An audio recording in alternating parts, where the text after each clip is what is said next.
wanna praise you, Yahweh.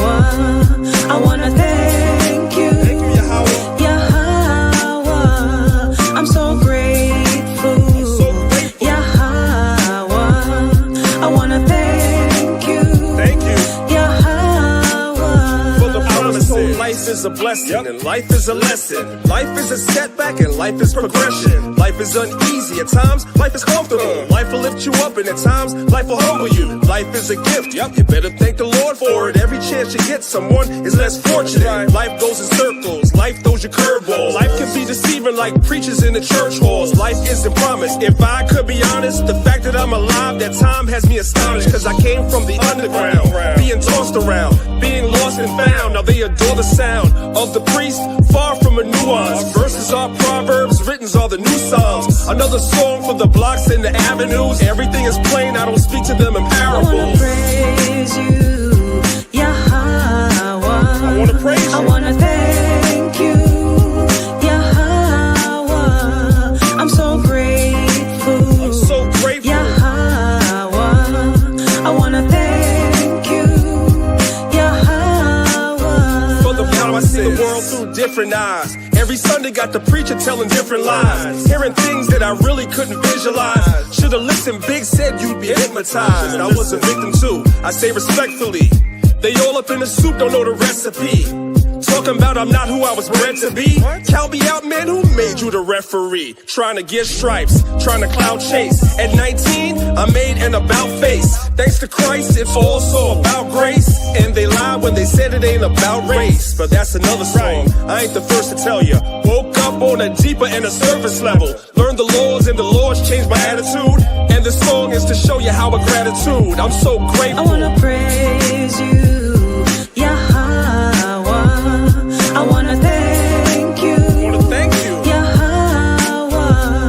I'm so grateful, Yahweh. I wanna thank you, Yahweh. Now let it ride. I wanna praise you, I wanna thank you.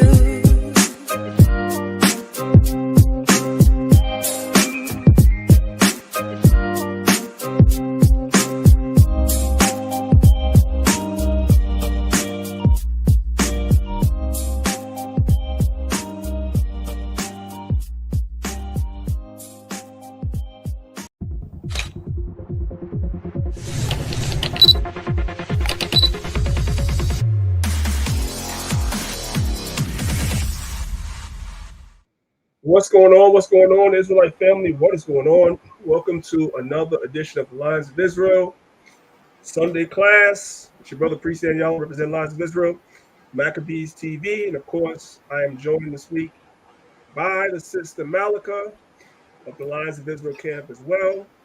So for you guys that have been paying attention and following along every single Sunday for the last, I would like to say at least a month and a half, we've been doing classes every single week, dealing with health, trying to help brothers and sisters with a lot of problems that brothers and sisters are having, and you guys are not talking about it. So we're trying to give you guys information that can be helpful to you. You may also know somebody that might need this information as well. So ping people to the room. Tell people to come to the room on Clubhouse. You guys on YouTube, make sure you guys like the video, subscribe to the channels if you're not subscribed, share, spread the word. We're giving you brothers and sisters this information. It may not seem like it's relevant to you right now, but I already know how this thing goes. A couple of months from now, somebody's going to jump in the inbox. Hey, what was y'all talking about 3-4 months ago? I forgot. What was the name of that herb? Blah, blah, blah, whatever. That's how it goes. With that being said, without further ado, there's a lot for us to go over today. So I'm about to pass the floor to Sister Malika. You guys are on Clubhouse. From time to time, I'll make the announcement, but the link is at the top of the room. It's a PowerPoint, as always. The link is at the top of the room. Click the link at the top of the room. Come over to YouTube and watch the PowerPoint and learn and share. With that being said, Sister Malika, I turn it over to you. The floor is yours. Thank you. Shalom, everybody. Shalom. Come on in the room, everybody. Come on in the room. Pull the chair out, sit down, relax, have a glass of water, something. All right. I appreciate you guys coming today. You could have been doing a lot of stuff, but here you are. Here you are. So welcome again to another health and wellness conversation. All right. I am going to get right into it. And before I get into it, please, as the priest said, please just hit the like button. Just hit the like button. Before I begin, I want to see the like button going up. Okay, that's what I want to see before I start. We don't have a lot of likes right now. Just hit the button. Let's see. Hang on. There you go. All right. Okay. There we go. Just hit the like button, guys, and just click the link and share it. Just share it. All right. All right, I'm going to share my screen as always. I may not be able to get through this particular, these slides today because I have a lot. And I'm going to be sharing a lot of videos, okay? Today I'm going to be sharing a lot of videos. So we're going to be watching some videos today. All right? Okie dokie. Let's get right into it. All right, so if you guys can see what I'm sharing, put one in the chat. One in the chat if you guys can see what I'm sharing. They can see it. Just go right into it. See it? Okay. All right. All right. Let's get rid of that. Okay. So I decided to name the title of the class today, What Happened in the Dark is Coming to Light. You guys will see why I name it that. Because, some things happened a few years ago, and now, now Esau is telling on himself. Okay. All right. So I'm going to tell you guys, before I begin, I wanted to tell you guys what prompted me to talk about this particular topic today. Okay. I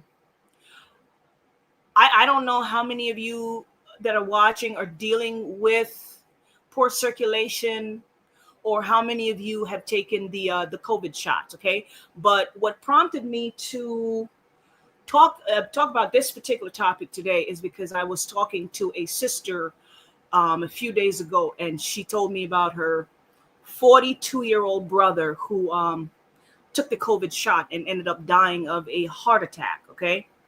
And that really made me sad. I can't even tell you how sad. 42 years old, and the brother, so yeah, that was just sad. So now let me say this before I continue, right? I'm not saying that the COVID vaccines are the only thing that can cause heart attack and stroke. That is not what I'm saying at all, okay? People have been getting heart attacks and stroke way before the vaccines, all right? What I am going to discuss today are some of the things that contributes to heart attack and stroke. And that includes your lifestyle and the COVID vaccines, okay? A lot of that is going on. So before I say anything else, I do want to say that I do understand, when I'm not here to judge, all right? I understand that many people were forced against their will to accept this thing, okay? For fear of losing their income, their home, their livelihood. So we're not here to, all right. Now, do the COVID vaccine cause health problems, including poor circulation and heart problem? So as you guys know, a lot of things about the shots have been suppressed and hidden from us. Okay? A few years ago, we couldn't say certain words on the internet because we were censored. There's certain words that we all know. I cannot tell you how many times I've had my account blocked and banned because just posting health stuff in our group on Facebook have gotten my account. I have so many accounts on Facebook because I keep having to make new accounts because since 2020. Okay. Some of them I can't even get back in there. But anyway, yeah. So now we have doctors are stepping out of the dark and they're speaking up. So I'm going to show a video. You have the Senate Homeland Security and Governmental Affairs Committee. I have no idea what that is, but it doesn't matter. They held a so-called powerful hearing on the vaccine injuries and testimonies. And among the witnesses was doctors, okay? There's a particular doctor by the name of Robert Sullivan.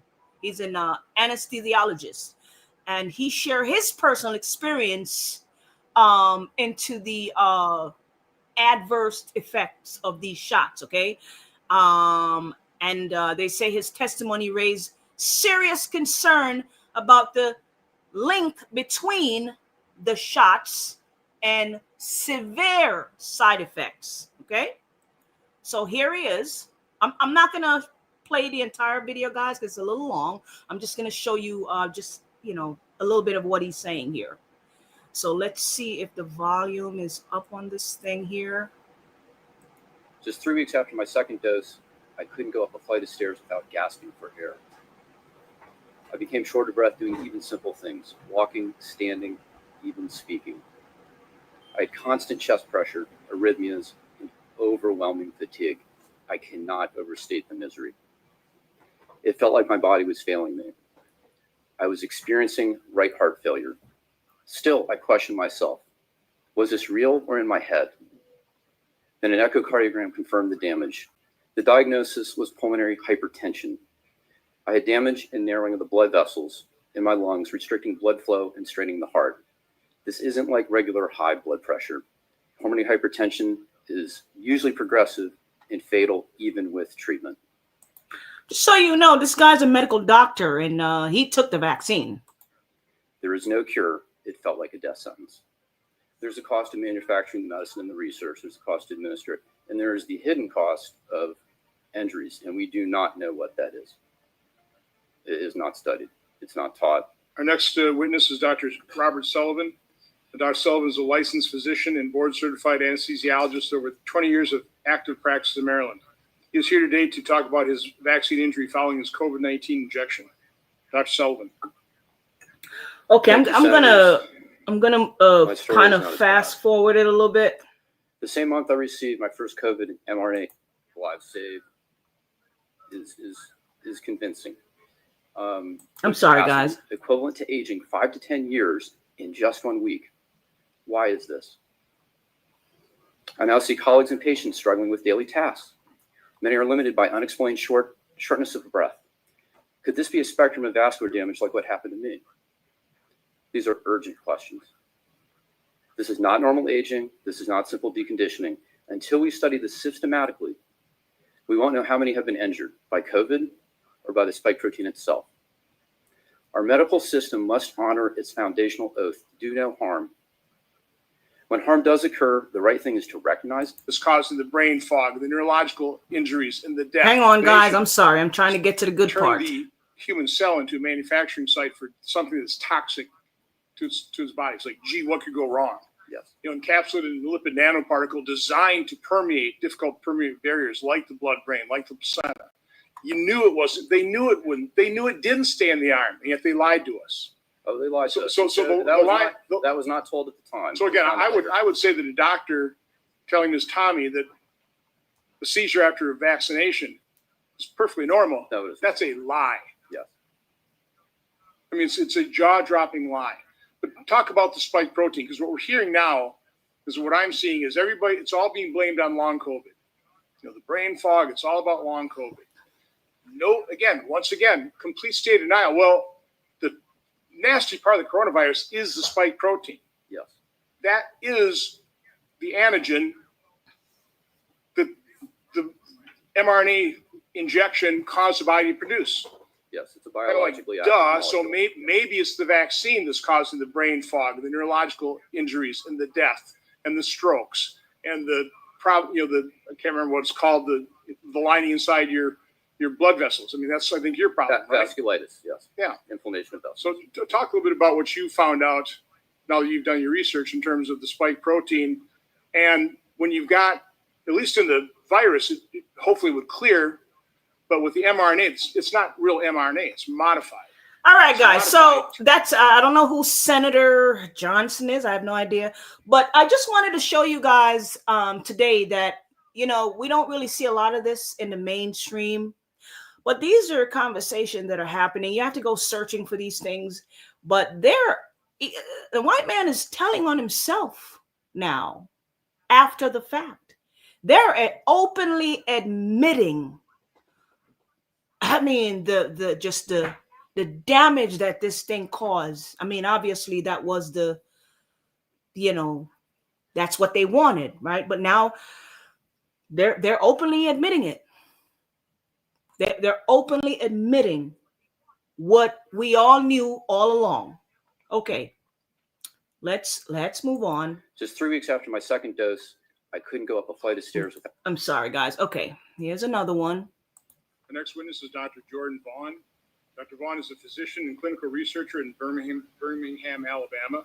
As owner and CEO of MedHealth Clinics, Dr. Vaughn has directed his organization to the leading edge of early outpatient treatment of COVID-19 for his patients and greater Birmingham community. Dr. Vaughn has treated over 4,000 long COVID and COVID vaccine injured patients. Dr. Vaughn. Thank you. Chairman Johnson and Ranking Member Blumenthal, thank you for having me. I'm going to dovetail a little bit off what Dr. McCullough said.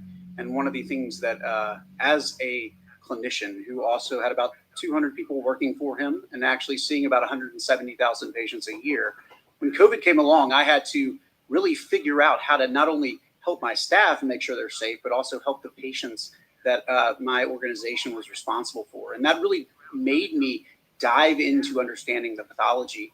And what I came away with was understanding that the spike protein, the S1 subunit specifically, is not a benign protein. It triggers inflammation, it disrupts endothelial barriers, it induces fibrin resistant to breakdown, and it promotes a lot of amyloid aggregates, which is what I research.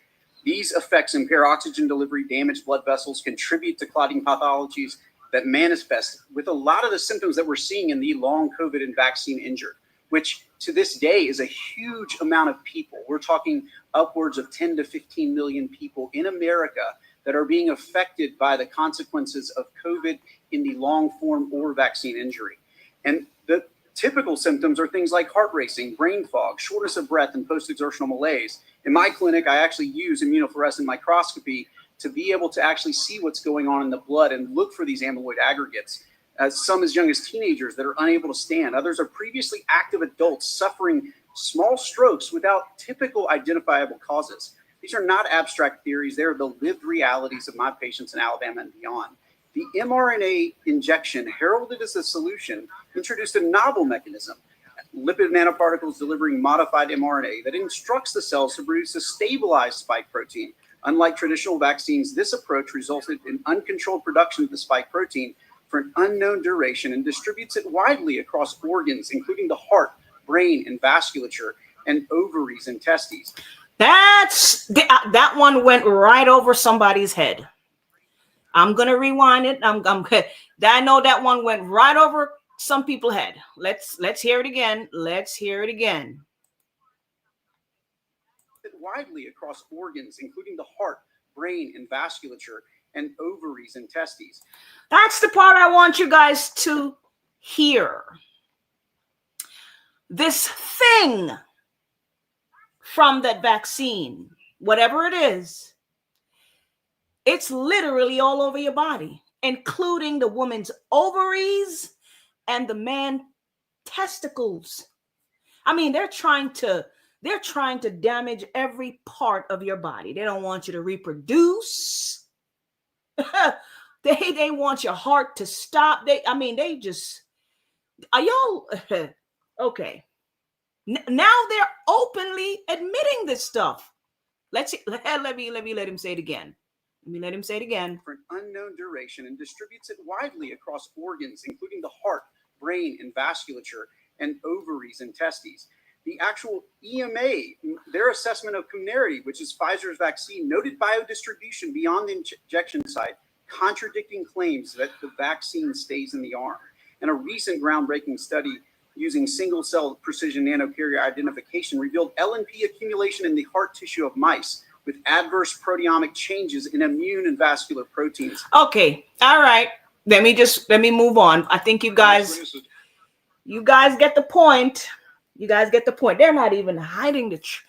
The truth was always there, but we weren't, but now they're openly just telling you this. Now, how do these spike proteins, like they keep saying, the spike protein, how do these things affect your body? Spike proteins can damage the cells and lead to long-term damage, particularly in the brain and the blood vessels. Research indicates that it can trigger anxiety behavior and exacerbate or trigger condition like traumatic brain injury and stroke. It worsens neurological condition. So if you're already dealing with some type of neurological condition, it's going to worsen it. It reduces circulation. So now you start having circulation problem, poor circulation. It disrupts the male and female sexual organs, such as the ovaries and the testicles. Okay. and just because you're not feeling, I'm talking about the people who have taken the shot. Just because you haven't been experiencing none of this for the last couple of years, that doesn't mean it's. Listen, this thing takes up to years. Okay, and you have some people who are experiencing some of these symptoms, and they're not paying attention. They're not paying attention because you don't know your body. A groundbreaking new study sounding alarms about the safety of COVID mRNA vaccines, directly challenging claims from public health officials and raising urgent questions about transparency and trust. So using hard data from disease trends, from patient outcomes, and immune system analysis, multiple research reports show that heart inflammation risks tied to the vaccines may be far greater and maybe even more dangerous than previously reported, particularly among young men. Joining us now to discuss this is independent medical among young men. Now, what young men do you think they were targeting? Can y'all take a wild guess? What young men do you think they were specifically targeting? Alliance Senior Fellow of Pediatric Cardiology, Dr. Kirk Milholm. Good morning to you, Doctor. Welcome to the National News Desk. Great to have you. Good morning. Thanks for having me on. This new study about the safety of COVID mRNA vaccines was published in the International Journal of Cardiovascular Research and Innovation, as I understand it. Tell us about the scope of this research and really your top findings from it. So it's a compilation of studies that really have been out there since 2021. We saw a signal in the vaccine product causing problems, especially in the young adults, especially young males. That was causing heart inflammation. And so what we have done is compiled all those different peer-reviewed journals, articles, and data, and put them in one place, easily accessible, with 42 pages and 341 references of our concerns that this is a real issue, and these vaccines do little good for healthy children and young adults. Right. Were you able to distinguish the cause of myocarditis, the differential between a COVID infection versus it being just an adverse reaction to the COVID vaccine? All right, guys. Yeah, I think you guys are getting the picture here. A groundbreaking news. 1 second. Okay. Now you have doctors that are leaving their practice. There are medical doctors that are walking away from practicing medicine. Oh, yeah. They're tired of the lies. Let's see. Hold on. Hang on. Okay. In my entire medical career, starting in medical school, I kept hearing these things that just didn't make any sense to me. I'm like, really? Is that true? I can't believe that's true. A lot of things about medicine at the time of my training didn't sit right with me. As a physician, I took an oath to do no harm, and I took an oath to help patients thrive. And so when I found out that basically Big Pharma was making billions of dollars a year off of pills that millions of people were taking every day, that wasn't decreasing the risk of heart attack and stroke in any meaningful way. And I was like, I can't do this anymore. I had become so frustrated with that my wife very point blank said, look, I think you have two choices, fix it or leave. And I thought about it and I said, I can't fix it, I'm leaving. So I left medicine altogether. I actually had to walk away from the surgical world because I realized that the system is rigged against the American patient to create diseases and then profit off of them. After seeing, Okay, that went right over somebody's head. Let's see what she just said. Hang on. And I thought about it and I said, I can't fix it, I'm leaving. So I left medicine altogether. I actually had to walk away from the surgical world because I realized that the system is rigged against the American patient to create diseases and then profit off of them. Okay, that's a doctor. She says the system is creating sicknesses and profiting off of it. Creating them. Okay, there we go. Wait one second. I eventually left Western medicine. I don't practice Western medicine as You were saying something, Dan? Yeah, 1 second. We have to add on to that. We have to add on to that, guys. The system is creating illnesses and diseases and profiting off of them. And the system is creating vaccines that actually do more damage and kind of exacerbate already existing illnesses like COVID-19 that she's talking about. Now, I wanted to add this one caveat before she goes on. I ain't going to be too long. You guys have to go back and do some research because somebody's probably asking, well, if all these people are getting sick and all these side effects of the vaccine are starting to manifest, where are the lawsuits? Well, if you guys will remember, Joe Biden and the Congress at the time passed laws giving the vaccine companies like Pfizer, so forth and so on, they have immunity from lawsuits. They made sure that they passed those laws before the vaccines came out, which I couldn't understand. When people saw that was an automatic red flag to let you know something is going to go wrong because they had to give themselves immunity before they rolled the vaccine out. And now that the studies are coming out and people are finding out about the blood clots and people are dying, you can't sue. Go ahead. Yeah, you have no legal grounds. You can't sue them because they were given immunity by the government, by the powers that be, which mean you know that you have this illness that is caused by their product, but you cannot sue them because the government is protecting them. Literally, that's what it is. doctor, I became so disillusioned. I was incredibly naive in my thought of how hemp medicine worked. I thought, you do the right thing and you're rewarded for that. And what I found out very painfully was that if you're advocating for health and lifestyle and it's impacting the bottom line of a corporation or a hospital and they're losing money, they're not interested in that. And that's the whole crux here. So I didn't want to go back to that. These are all doctors, guys. Doctors are leaving the medical system in record numbers, pushing back against more surgeries, prescribing endless medications, and doing more unnecessary procedures. And it's not because they don't care about their patients, but because they care too much.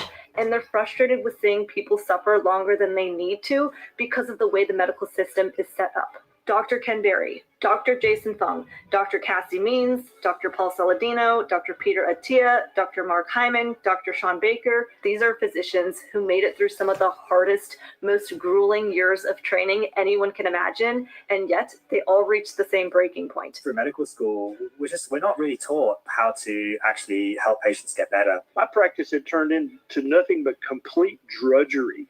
I had patients I'd been seeing for 10 years for their type 2 diabetes, and the only thing that had changed changed for them over the years was the number of pills that they now took. They took a lot more now than they did 10 years ago. Their diabetes. I hope that did not go over somebody's head. Did y'all listen to what this doctor just said? Okay. If you're wondering why you're not getting over your diabetes, okay, let's continue. Diabetes was no better. They were being damaged and harmed every single day of their life let's run it back.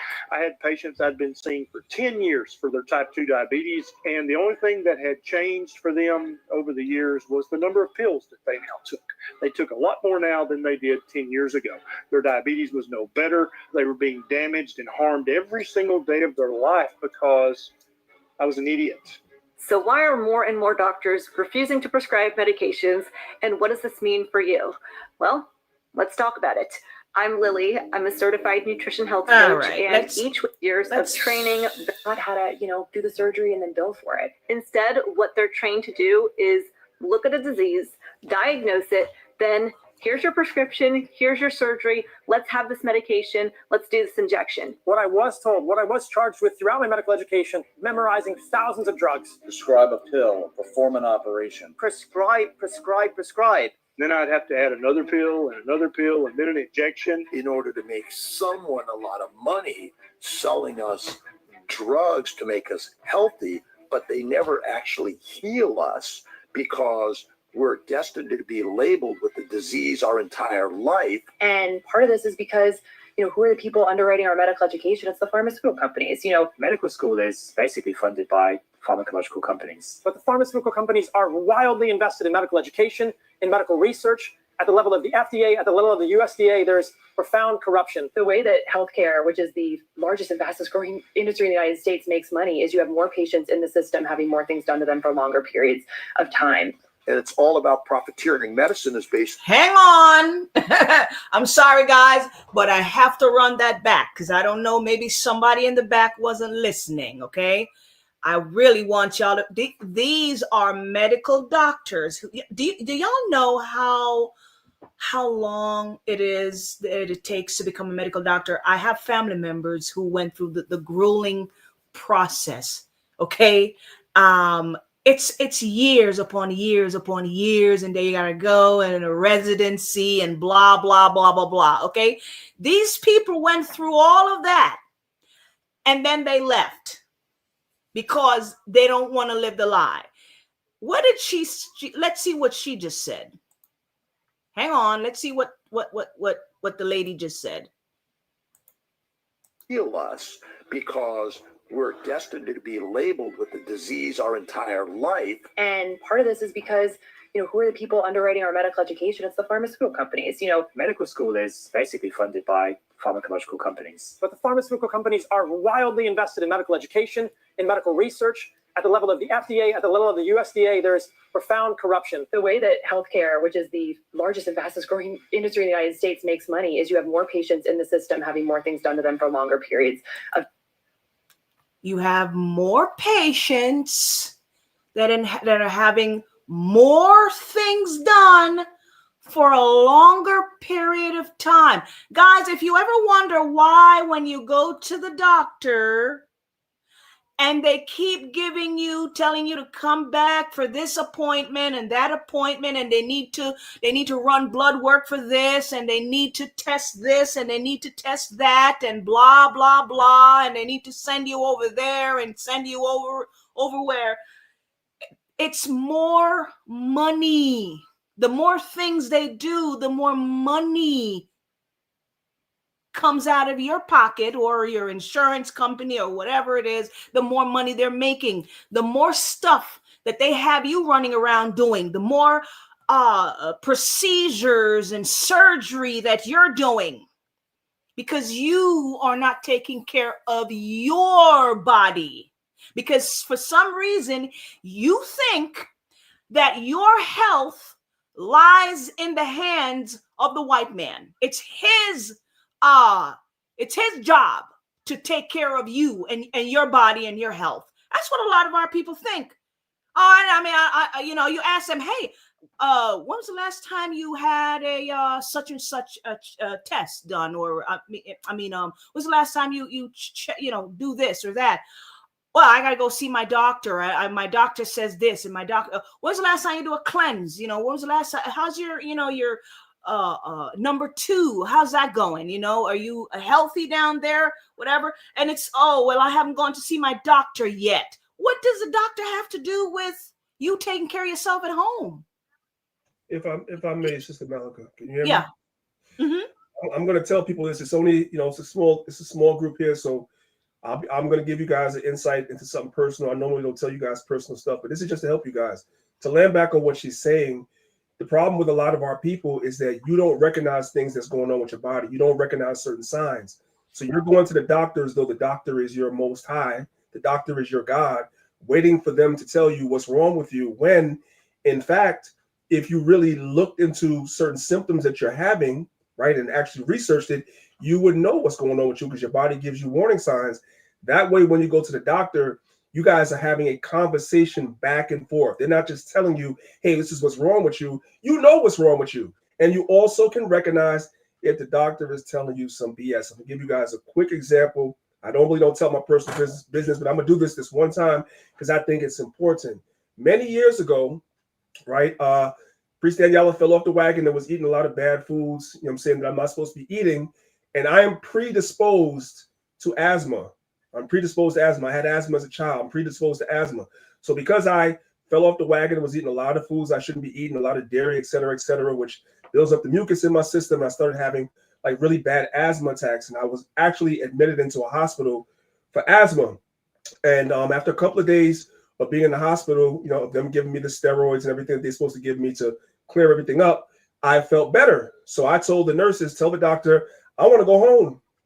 The nurses said they would call the doctor and tell the doctor to come see me. When the doctors came to my room, they was like, yeah, your asthma's better, but we need to keep you. I'm like, for what? They said, well, we think you might have lupus. What? I don't have lupus. I don't see, most people would have felt like, lupus, oh my God. No, I don't have that. I know I don't have that. I know the symptoms. It's an autoimmune disease. I don't have that. And you're not about to give it to me. You want to keep me in the hospital, experiment with drugs on me because I'm Black, and tell me that I have something that I don't have, and now I'm all messed up. Absolutely not. Sign me out. And that comes from me knowing myself, me being in tune with my body, because I study health, I study wellness, I study herbs, so forth and so on. So I know when you bullshit me. So what she's trying to say, and I'm gonna give it back the floor, I don't want to take too long. What she's trying to say is, when you're going to the doctor, you should absolutely be consulting with your doctor, but we need to get to a place as a people where you know your body and you know when a doctor is telling you some bullshit. You got it. 1,000%. 1,000%. Unbelievable. Time. And it's all about profiteering. Medicine has basically gone to profiteering. And we're seeing United Healthcare, all the health insurance companies are focusing on how do we make more money. More and more drugs being prescribed, and things are not getting better. It's more difficult to actually see a doctor and talk about health and well-being. That doesn't happen. It's all about more and more drugs. It's a system built to manage disease, not cure it. Think about it. If you have high blood pressure, you'll probably leave the office with a pill. If you have type 2 diabetes, you'll leave the office with a prescription. If you have joint pain, arthritis, migraines, the answer is almost always another pill. And when that pill has side effects, guess what? Another prescription to cover those side effects. Before long, patients are juggling 3, 5, sometimes even 10 medications. They're not thriving, they're not healing, they're just surviving off of pills.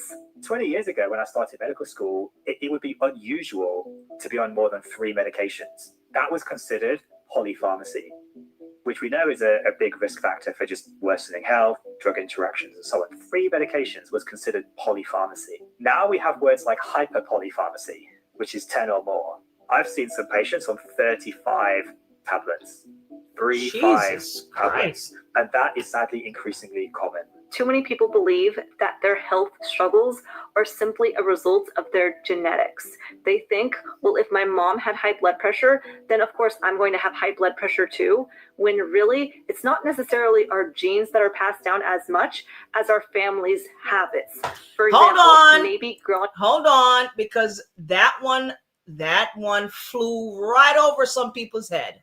Let's see what Karen says. Let's see what did Karen just says. Hold on. What did she just say? Struggles are simply a result of their genetics.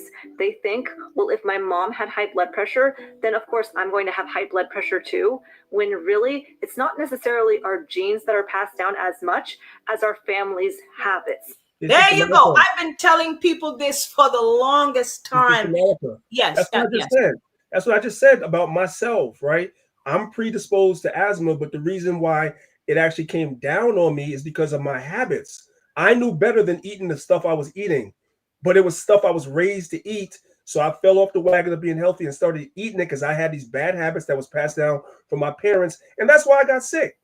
I didn't have to get sick if I didn't practice the bad habits that was passed down to me. So that's what she's saying. And I lived that in real life at a time of my life. It almost killed me. Yes. Yes.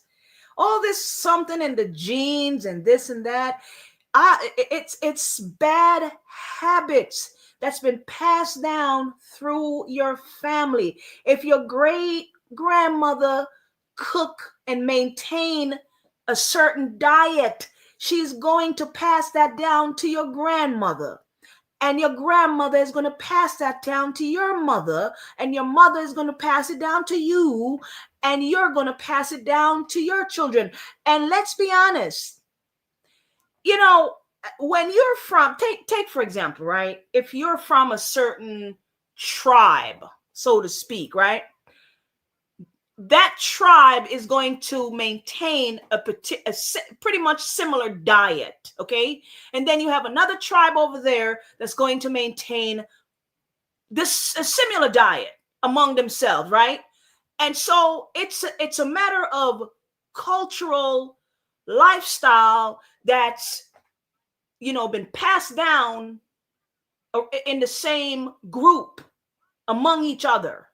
You see what I mean? If you look in the Black community, pretty much most of our people are struggling with the same thing because for the most part, we all maintain the same type of filthy diet and we pass it down to our children.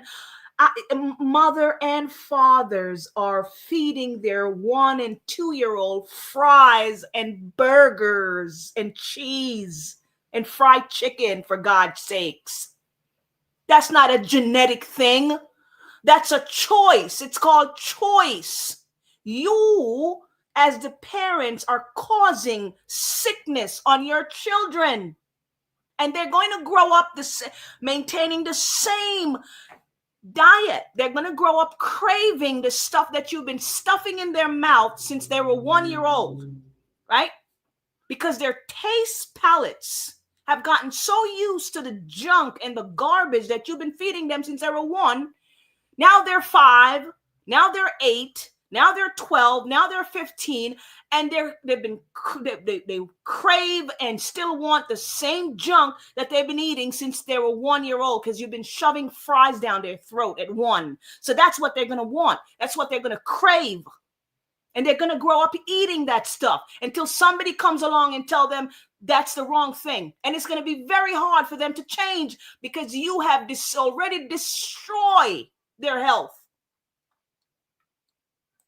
For example, maybe growing up, we always had soda, or we ate microwavable meals from the frozen section, or we always had pizza night on Friday. Well, those habits are then passed down and are carried into adulthood. So then we may have similar health outcomes like the high blood pressure that mom has, or the type 2 diabetes that dad has. Whatever the problem is, it must be genetic, because now we're seeing them more and more in families, for example. But yet there's no known genetic link. It's just, well, families get it, so it must be genetic.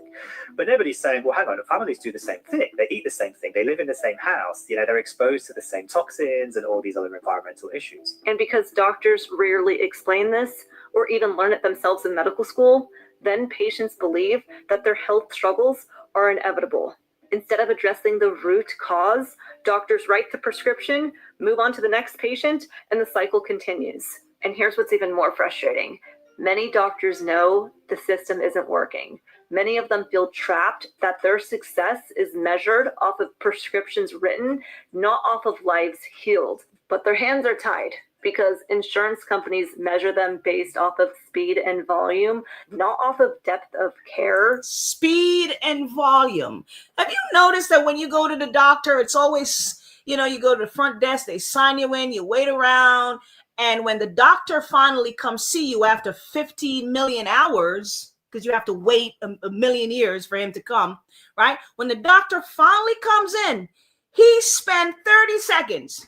I mean, am I wrong here? Have y'all noticed when the doctor finally comes into the room, it's like 1, 2, 3, and he's gone on to the next patient.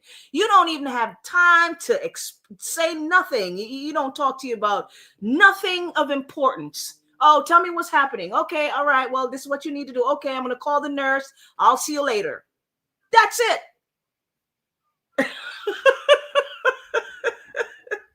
If that's not enough for you to see. And that's why you have to know. That's the point. That's why you have to know. You got to be in tune with your own body. You recognize the warning signs your body's giving you.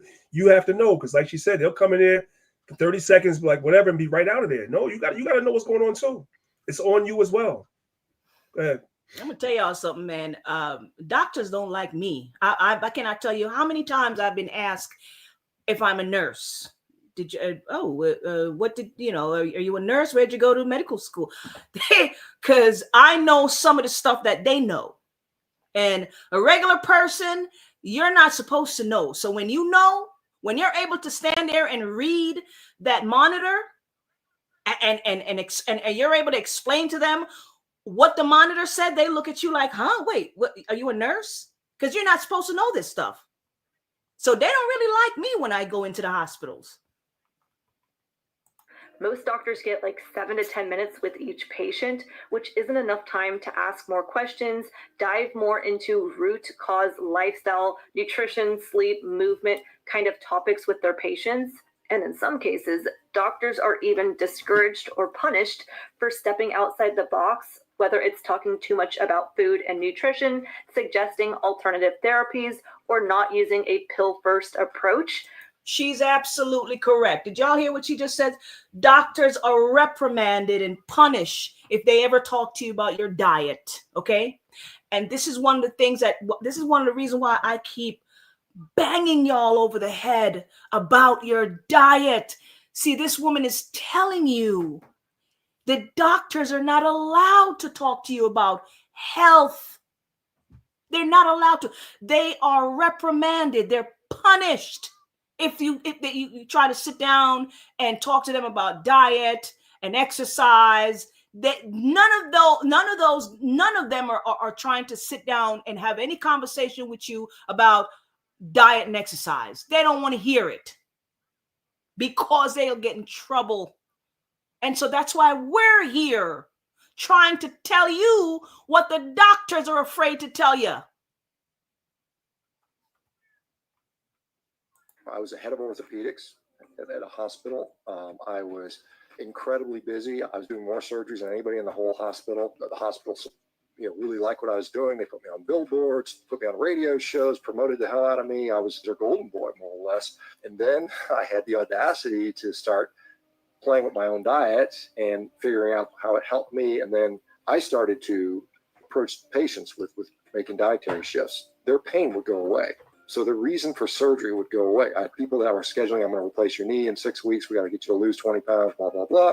And they come back 2 weeks later, hey, my knee doesn't hurt anymore. I'm like, well, that's weird. Well, if your knee doesn't hurt, we're not doing surgery on you. So I started canceling surgeries. And then as I saw more and more, I said, hey, there's something here. Maybe we can have these people avoid these big procedures that have potentials for complications. And I approached the hospital administration and said, hey, guys, I would like to spend, half a day a week just, counseling patients on lifestyle stuff. And they said, that's a good thought, but no, we don't want you to do that.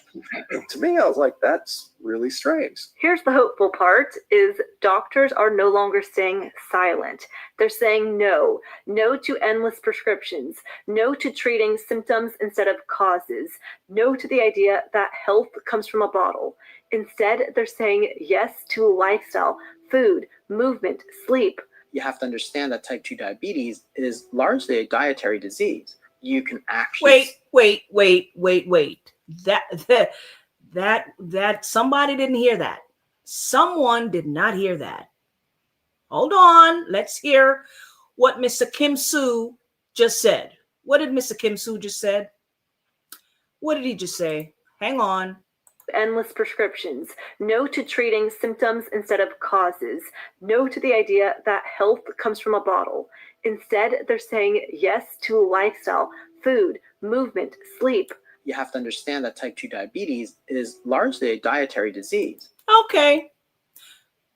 Diabetes is a dietary disease. What have we been trying to tell people? A lot of your problem is from your diet.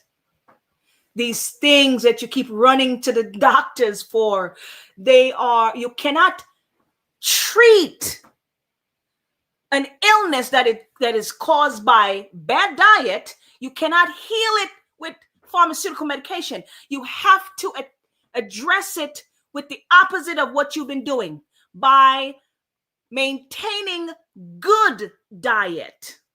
You have to reverse it with the opposite of what you've been doing. You can actually start to reverse this disease by changing the diet. We treated it with drugs for a long time. And if you give drugs to a dietary disease, well, you're never going to fix it because you haven't identified the core problem and fixed it. You need to change the diet to fix that dietary problem, then the disease goes away. I have seen so many people, thousands of people in those 5 years, heal from diseases that Western medicine taught me and my colleagues were incurable. Diabetes, obesity, depression, dementia, insomnia, infertility, autoimmune conditions, autoimmune skin conditions like eczema, psoriasis, thyroid conditions, GI conditions, Crohn's, ulcerative colitis, rheumatoid arthritis, multiple sclerosis. These are profoundly scary words in Western medicine. These are diseases that cannot be cured, and yet many of you have cured these diseases. I've met you at this conference, and I've seen thousands of people do this. 60 to 70% of all chronic diseases that plague this country could either be totally cured or significantly modulated with a simple change in the American diet. When I was sitting in my office treating my patients who are, this endless stream of people with chronic illnesses coming in, diabetes, obesity, autoimmune disease, this and the other thing. Like, why is this patient sick? Well, it's mostly because of the food they're eating. Most conditions plaguing modern society, obesity, type 2 diabetes, heart disease, even autoimmune conditions, are strongly tied to lifestyle. And yet doctors aren't trained to even talk about this. And that's why we're seeing this mass exodus of doctors who are leaving the medical system because they want to see their patients get better. All right, guys. I'm not going to go any further with this video. We got to say something real quick. I'm going to be real quick. All right. All those illnesses, I want everybody that's within the sound of my voice to listen very carefully to what they just said. All those illnesses that they just named, type 2 diabetes, autoimmune diseases, eczema, psoriasis, asthma, all the things that we all talk about. Guess who's number one? Guess which community is number one on all those lists? It's us. It's us. And guess what else? You see all these white folks, for those of y'all that are on YouTube watching the PowerPoint, if you're on Clubhouse, click the link and come over and watch the PowerPoint.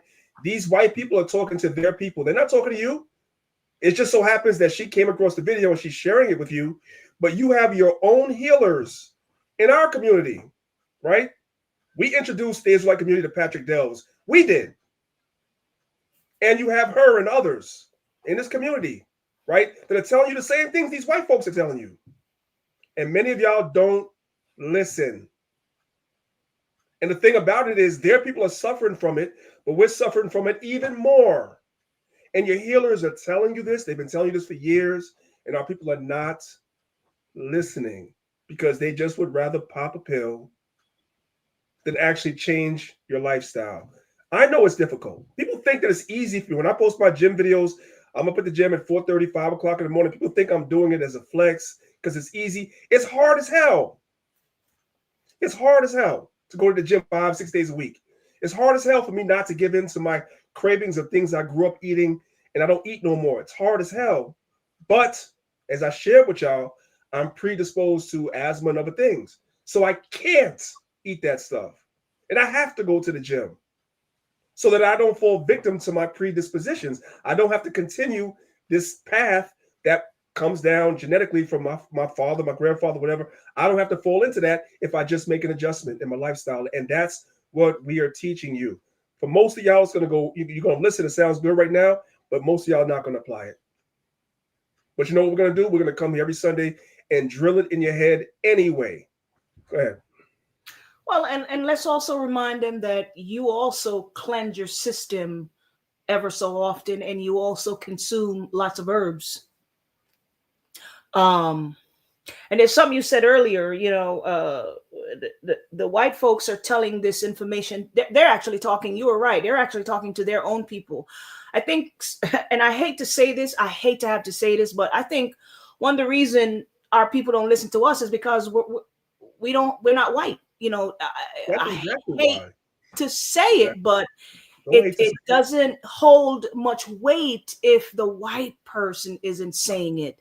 They have to validate it for us. You know, oh, where'd you get? If you try to tell the average black person something, they're going to ask you, where's the source?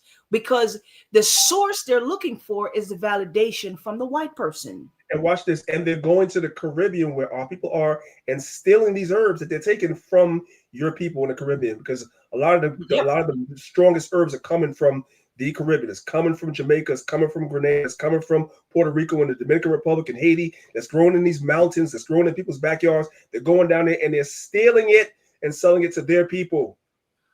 I'll give you one better because I lived there and I've seen it. Okay. My family has a huge farm. Okay. And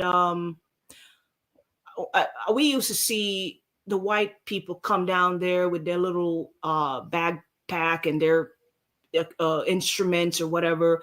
And they would walk through our property and go down, and come to find out they were actually studying the certain plants down there. So what they do is they go to the Caribbean because apparently, and this is something that came out in a journal a few years ago, Jamaica has some of the most diverse medicinal plants. And I believe they said in the world, they say, okay. That's why we have so many botanical gardens in Jamaica. So what they would do, and they did this with the soursop plant as well. They'll go down there and they'll study the plants, and they'll take certain of the properties. They'll take it and they bring it back here or to the UK, to the United States, whatever. And they study it. And then they'll take these properties, these chemicals from the plant, after they find out that, okay, it's anti-cancer, it's, you know, whatever, anti-inflammatory. And they'll make a synthetic version of that plant and sell it back to you for your diabetes medication. I'm done. That's what they do. And our people can't. It's like they can't receive this. It's so sad they can't. And we know they can't receive. They can't receive the breakdown of the scriptures already. We know they can't receive that. But it seems like it's even harder than receiving the breakdown of scriptures and understanding our nationality. It's even harder for our people to receive information that can make them well. It's like they just choke on you can't receive it for some reason. And that's why we're number one on every single illness, number one. And we all know this. I'm not saying nothing new. We'll know this and we'll still, hey, what did they say? I'm going to land my plane by saying, what did they say? The definition of insanity is to what? Do the same thing over and over and expect different results. Mm-hmm. Our people will want to continue in what they're doing, even though they know what we're saying is right. You'd rather continue in what you're doing and take some pills in hopes that it works. Yes, it's crazy. Go ahead. And this guy right here, but you're about to play this guy right here. You guys on Clubhouse, make sure you guys click the link and come over to YouTube, because this guy right here. I'm sorry, yeah. Okay, we're gonna shift from the doctors now. We're gonna talk about something else, guys. So, as Priest Daniela said, if you're on Clubhouse, if you're not, you need to come watch this, because this is a visual class today. Okay, so how many of you? Sorry, Malika. This guy right here is what they call a cautionary tale. Being stupid, like niggas. They say the love of money is the root of all evil. Niggas like this, money is more important than Go ahead, sister. Just go ahead. Y'all are see. Okay, and I feel anyway. I feel bad for, but I wanted to ask how many of you guys that are watching have seen this brother right here on the internet. Okay, he might look familiar to some of you. All right. He had a TV show, Malika. You may not know. He had a TV show. He was so popular on YouTube. They gave him a TV show on the Food Network. Did you know that? Really? Yes. I did not know. I've never seen. I saw him first time today. I have no idea who he is. His channel was so popular on YouTube. They gave him a show on the Food Network doing the same stupid stuff he does on YouTube. But I'll let you know. Wow. Yeah. Okay. All right. Wow. Anything to mess up our people in our community. Anything. Right? Okay. So I'm not gonna say his name. But he happened to be quite famous on social media, specifically on YouTube. Okay.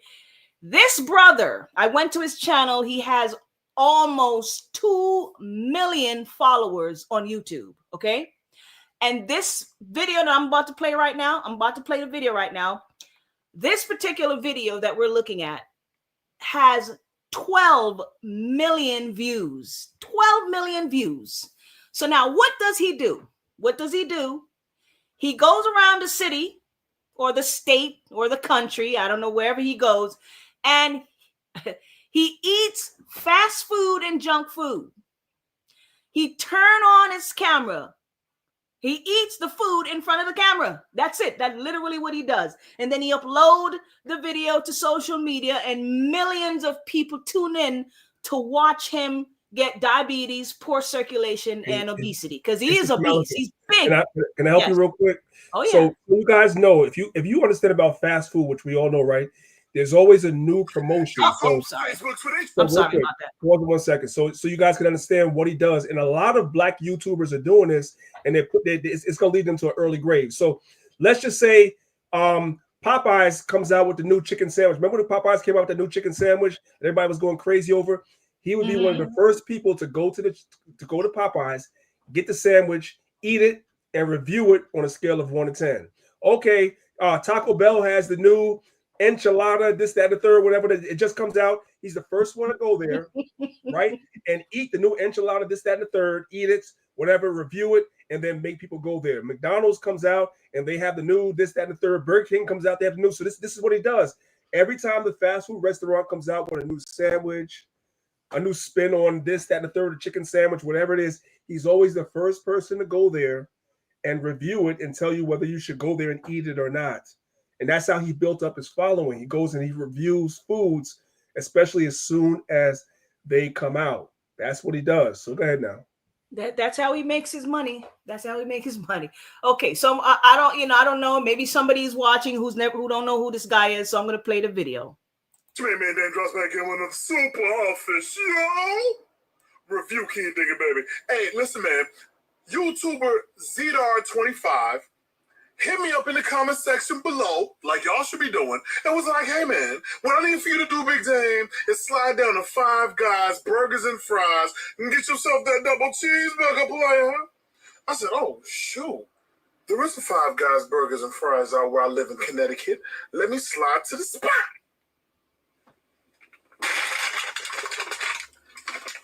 But that was ghetto, that. So yeah, that's what he does. That he does these little antics. Let's see. I'm gonna fast forward the video, okay? And I'm not gonna waste y'all time. On the crispity crunch of that French fry, you bite the fry bites back. That's when you know you have an official French fry. Bang. I can't. I had to peel that open real slow because you know you can help me, player.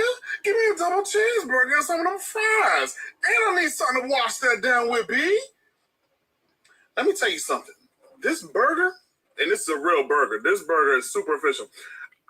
Below it, you see the bacon. I didn't even ask for bacon, but I was thinking bacon. In the back of my mind, when he said, do you want anything else on your cheeseburger, your double cheeseburger, player? I was thinking, ooh, damn. Should I get some bacon? Now let me fall back because I already know those fries are going to be hella greasy. Nah, he put the bacon on there. It was like Five Guys Burgers and Fries is reading my mind. Let's do this.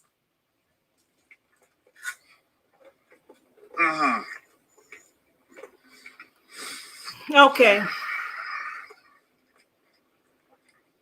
Y'all be surprised how many people on YouTube are doing this. There's thousands of black people doing the same thing, following behind him, doing the same thing. Crazy. I'm sorry, hon. Go ahead. But that was it. Like, it's a lot of people doing the same thing he's doing. He's one of the first. I There's a lot of can't. people doing the same thing, running around to these fast food restaurants and eating all the bad food and giving food reviews because they're thirsty for that social media money. They're trying to make money on social media, which is understandable. It's cool to try to make social media money. I'm not against that.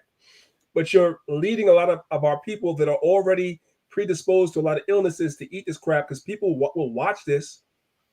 Y'all start salivating. You're hungry now. Now you want to go to Five Guys and have the same thing he's having. Mm-hmm. That's what happens. Mm-hmm. Go ahead. Okay. Now I'm just showing. I'm gonna skip. Now in this video here, the brother is reviewing chips. I mean, I'm talking just junk food from the corner store. Chips. What is this? Goldfish? Like, really? And my window down.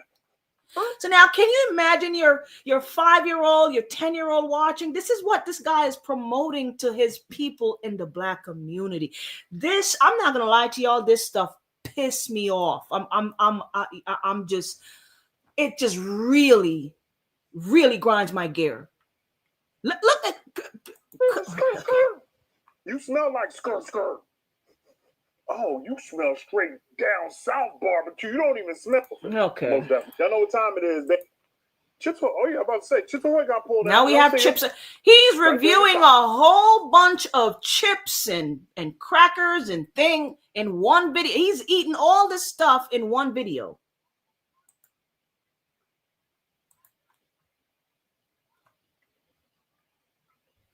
The bag. Ooh. Oh, these joints is cool and it's good. It's flavorful. Y'all don't love me? Okay.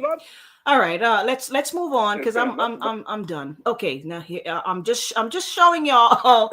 Okay. So here we go. I don't know where he is, but he went somewhere and Sliced apple. Not as juicy as the. See that apple is right there, y'all. 4 eggs scrambled with. I'm just fast forwarding it, guys, because I'm you know. To share with y'all, but then of course, I have my eggs, my 4 scrambled eggs, and over again. Okay, so y'all get the picture of what this guy do. This is what he does. That's what he does. You guys can understand there is a price to pay for doing this. There's a price to pay for that. It looks good. Some of y'all are hungry right now. Y'all looking at you hungry right now. Mm-hmm. Go ahead. I'm not even. I'm just. To find out though, you know what I'm saying? I don't remember. I think this was McDonald's. I mean, this dude is going to McDonald's. You know what I'm saying? McDonald's. Being the fact and that's why I told y'all. You can keep playing. That's why I told y'all. Bust it down. By him doing this, they reached out to him and gave him a TV show because these corporations were like, "We like this guy. He's promoting us for free. We like him." Mm-hmm. They gave him a TV show behind this, but there's a price to pay for this. I'm sorry, guys. Yikes! Sorry about that. I clicked the wrong thing here. McDonald's apple pie with their vanilla ice cream. So listen. This man is eating burgers with the cheesy stuff and the bacon and the bread. Then he's got the ice cream and it's just can you imagine how constipated this guy has to be? He's probably taking stuff for constipation. I mean, it's just bad. Take a car, steal a whip, eat more, and I'm getting less. Anyway, Somebody hungry right now. They're looking at that picture like, I'm hungry. You know what? I'm not even gonna lie. When I watch this video here, it makes me not want to eat anything. Like this is disgusting. Like nothing about this makes me want to go get in my car and drive to McDonald's at all. Hey, his phrase, his catchphrase is, Y'all seen the picture? For those of y'all that on YouTube, y'all seen the picture?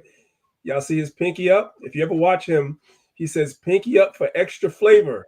Before he takes a bite, the pinky is up for extra flavor. Go ahead. All right, I'm gonna move on from that video. Okay, so now, okay, here's a video of him, same guy, and what do we have up top there? What's the title there? This is his title: Life with a Prosthetic Penis. I'm gonna let the video tell you. I'll just play the video and let y'all listen. Before you play it, I'm sorry to keep interrupting. Before you play it, he's been so you guys can understand. Me and her know about him for a long time. I didn't. I just recently. You kind of did, you know what I'm saying? But we'll leave that there. You kind of saw him before, but you didn't really study him like that. But he's been suffering from erectile dysfunction for a couple of years. Now I don't have no access to him personally, but he has a video, I want to say from about a year ago, where he revealed that he was suffering from erectile dysfunction. Before this one, I jumped in the comments and told him, hey, bro, there's things you could do for that. Now, obviously, he never responded, but I want you to know that it didn't, whatever he's dealing with right here that she's going to play, he wasn't dealing with this a year ago. There might have still been some hope for him a year ago. And I jumped on the comment section. I told him, I'm like, bro, there's things you could do to kind of work on that erectile dysfunction you have. He never responded. So here we are. After all that good food that he was eating, according to him, and he was having a good time, but poor circulation, all the stuff that he was dealing with, because that's what, the problem with the penis is. You have poor circulation. Your blood is not circulating like it's supposed to. You know what I'm saying? Go ahead. Well, let me say this, right? A brother like this who lives this type of lifestyle, he's never going to want to hear anything about hey, there's something natural that can feed. He don't want to hear none of that, because that means he's going to have to change what he's doing. And he's not trying to change what he's doing right here. He's comfortable where he's at. He's very you are going to hear in this video, if I play all of it, which probably I won't, he admit that while he was in the hospital doing surgery, he was reviewing fast food in the hospital bed. Okay, I'm all right. Let's play. I'm done. Family, this is the conversation that a lot of you have been waiting on. Updates from my surgery. If y'all have children in the house, before I disclaimer, if you got children watching, maybe you want to send them out the room. Okay, this is a sort of a adult conversation here with the brothers. Okay, and sisters can watch too, because you have husbands. You might want to watch, okay? All righty. Before we get into it, this whole entire video will be rated M for mature audiences only. So I'm going to give those of you time to skedaddle. This conversation will not be for you. Dame, how come we couldn't have known sooner about what you went into surgery for? Well, two things. One, everybody talks about everything in their time, right? Being the fact my post-op for my surgery is tomorrow, I can now speak about it. And that's what I wanted to wait. I wanted to wait my 6 weeks. No, I did not get a gastric sleeve, gastric bypass, nothing of that nature. No, I did not get knee surgery, nothing of that nature. But your boy, I got the Superman. Dang, what's the Superman? He's somewhat of a clown. For those of you that have been following me for a long time and you have watched all or even some of my health updates, there was one particular video. And a lot of my foodie fam, they're already on it. I saw you guys in the comment section. You knew exactly what I went in for. You knew exactly what I went in for. Salute to every last one of you, because that means your foodie fam that been rocking out the long way. And you make sure that you're tuned in to all of my videos. So love and respect. ED, y'all. Erectile dysfunction. I don't have a problem talking about anything in my life whatsoever. And I did a video that was called Living with ED. I broke everything down in that video, just like I'm going to break everything down and hopefully answer some of the questions that my kings out there may have when it comes to the penile prosthetic. Yes, the implant, baby. This is for individuals living with ED. This is when you go to your doctor, fellas, and a lot of you have strong egos about you. Trust me, I was one of the individuals. Not a lot of men want to admit the fact that they cannot be sexually active, regardless of what they do. It happens for various reasons. It's diabetes. It happens old age. It happens because you're just not really in the mood, or you may think that you are. By the way, he's diabetic. Just so you guys know, he has diabetes. There's a multitude of reasons why you cannot perform sexually. So you go to your doctor. Doc, what do you have for me? I need to get back right. I need to get back to myself. Doc is like, listen, let's start with pills. So doctor, he'll start you off with Viagra or something similar to it. And by the way, he was on Viagra at first. That's when he first started experiencing erectile dysfunction. He went to the doctor and they put him on Viagra. So let's see what else he did. Helps, that will help. And maybe in the beginning it does help. But then maybe after that, your body just kind of gets acclimated to it and it's no longer helping.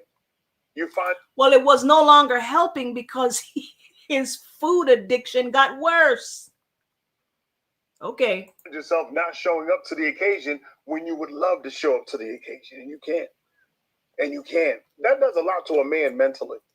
I'm gonna tell you right now, it did a lot to me mentally when there were just a whole lot of times the boy I couldn't rock out. I could do everything else. Show up to the party, make sure everybody's having a good time up off in the party, right? But when it came time for me and my boy to be at attention, like, hey, we in the building, we're ready to get busy. There's nothing I can do. Bet. So now Viagra is no longer working. What next, Doc? Well, we can always go ahead with the penis injections. Ouch. Doc, I don't even do drugs. You want me to start injecting myself? Come on, Doc. Why are we playing those games? And you want me to inject my boy? The most sensitive of areas. It's one thing when you're injecting your arm or if you're injecting your stomach, for diabetics, right? It's another thing when you're injecting your boy. Doc. It's like, hey, you want to be sexually active, right? Yeah. Inject yourself. I bet. So now, y'all, I'm injecting the boy. Okay. So we went from the... Wait. Yes. What's missing? I'm going to tell you guys what's missing. No, this is serious. I'm going to tell you guys what's missing. He's not asking no questions. He's not asking what the cause is. Why is it not working anymore? What's going on? Which is circulation. He's not asking any questions. They said they want to give him an injection. He said, okay. Okay, whatever you say, okay. No. What is causing this? No questions. And this is the problem. This is many of our people. It's we're laughing, but we're not laughing like it's funny. We're laughing because it's sad. Many of our people, you go into the doctor's office just like him, and they tell you something, and you say like him, okay. No. You want to ask questions. Okay. We'll talk about what we're going to do in a minute, but what's the cause? Why is it not working? What's the situation going on? You got to ask yourself questions, ask the doctor questions as well. He's not doing that. So whatever they tell him, he's accepting. And the same way he accepted the Viagra when he was taking it, Viagra is temporary. It's a Band-Aid over a bullet wound. It doesn't address the problems as to why he was having problems in the bedroom. It is circulation. Viagra is just a Band-Aid over that. After a while, that's not going to help you either. So you better get down to the root cause. The root cause is what's going to help you. This is a man that's a married man. He's not married anymore. Oh, she left? Okay, well. Oh, I was looking. I did a little research. His wife left him. That's that, and that's sad. And I ain't gonna speak on that, but that's kind of sad. Mm-hmm. But I have to put some blame to him at the end of the day. His YouTube and his reviewing foods and everything was more important than him dealing with what he should have been dealing with in his yeah. But anyway, go ahead.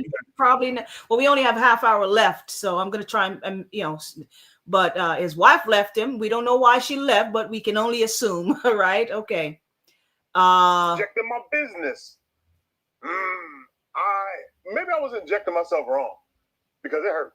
And those little injections right there is not for me. I'm gonna tell you right now, it is not. Okay, for me. I'm It might gonna be for I'm you gonna fellas. fast In all forward it, respect, guys. There's pumps out there that fellas can take insurance company, especially when it comes. You know what I'm saying? Damn, how we just get your numbers in check?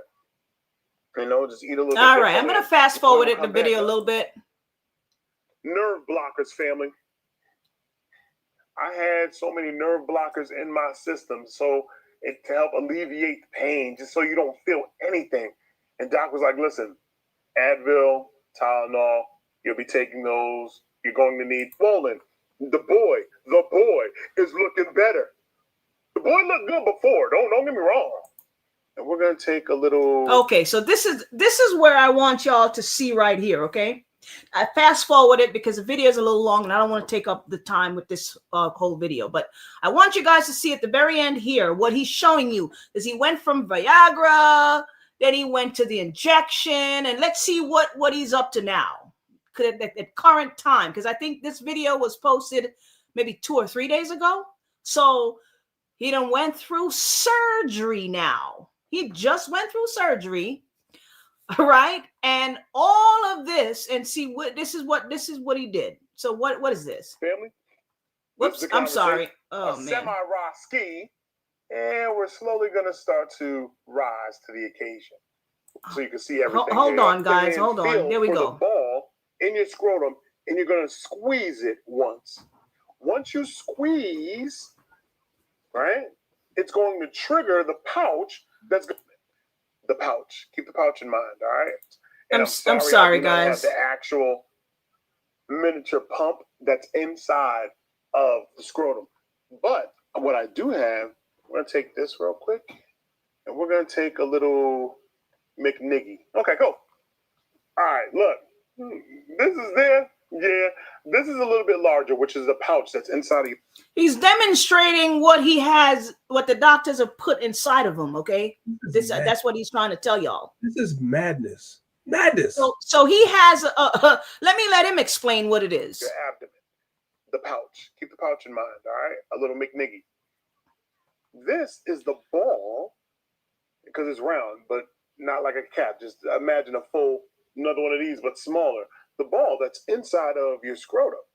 So what's going to happen is you are literally going to, with one hand, kind of hold the ball sack, with the other hand, feel for the ball in your scrotum, and you're going to squeeze it once.